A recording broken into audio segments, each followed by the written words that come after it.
अज्ञात व्यक्तीकडून गाव कमिटी अध्यक्षावर गोळीबार. सिंधुदुर्ग जिल्ह्यातील मालवण तालुक्यात धक्कादायक घटना समोर आली आहे. कोळंब खालचीवाडी येथे गाव कमिटी अध्यक्षांवर अज्ञात व्यक्तीकडून गोळीबार करण्यात आल्याची घटना घडली आहे. मालवण तालुक्यातील कोळंब खालचीवाडी येथे गाव कमिटी अध्यक्ष संदीप शिलटकर यांच्यावर रविवारी रात्री उशिरा अज्ञात व्यक्तीकडून गोळीबार करण्यात आला आणि सुदैवाने गोळी त्यांच्या डोक्याच्या बाजूने गेल्यामुळे ते थोडक्यात बचावले.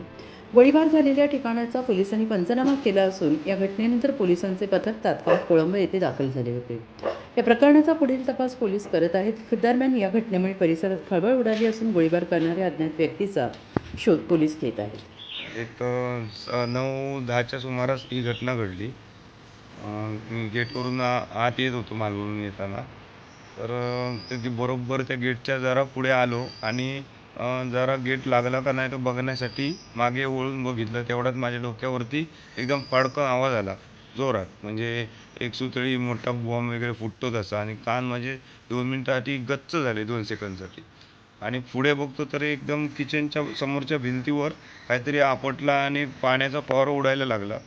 गाडी लावून गाडी लावेपर्यंत माझी बायको आणि मुलं आत आली, बाहेर आली आणि ती शोधाशोध झाली कसला आवाज आला. तर बघतो तर पूर्ण पाणी उडत होतं. म्हणून मी कॉक बंद केला आणि मला वाटलं पहिलं किचनमध्ये काहीतरी स्फोट झाला.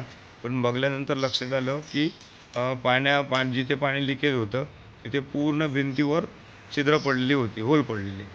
मग माझ्या लक्षात आलं की 100% हे कोणीतरी फायर केलं. म्हणजे काडतुसाची फायर असते तसा प्रकार होता तो. माझ्या लक्षात आलं कोणीतरी गोळीची फायर केली माझ्यावर.